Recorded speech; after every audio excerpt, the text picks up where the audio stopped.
In the short time I have been on Earth, I have grown. I realize there is much of my life that is vastly unknown. But what I'm gathering here day by day is that people struggle to communicate in almost every way.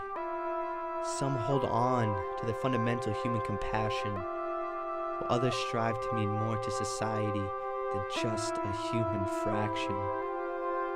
We strive so hard to be the next big hit, while our actions transmit messages of being fit for a society taking steps in the wrong direction, trying to construct each person's life in society's own projection, making our inner self scream with objection, while I wait for the day we can sit back and acquire some time for self-reflection.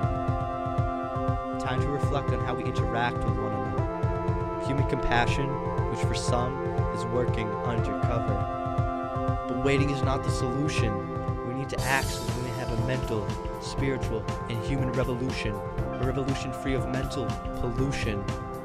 Thinking for yourself and not letting others control how you act. And as a matter of fact, now is the time to retract. Retract all the preconceived notions you had for others. Leave all the hate in your heart in the bunkers of oppressed cultures. Fighting with each other over corrupt infrastructures. Betraying stories of glory as each person fights to put their name in the books of his story. It's not just and it's not right. So I wait the day we choose not to fight. Because doing what you're told instead of what you know is right makes you go through life with a narrow mind and a passion to fight. And when few try to preach love and kindness, we turn away and walk through life with blindness.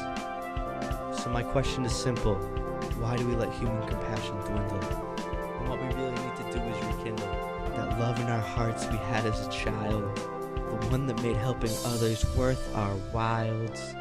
But the hate in our hearts has compiled, and the stereotypes in our heads are filed, locked in there because that's what we were told. And growing old, we become cold, and as the stories are retold, we withhold and hesitate to unfold that inner child we let someone else mold.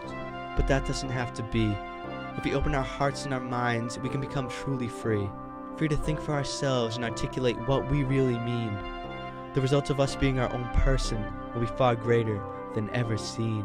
But what is stopping us from being who we are?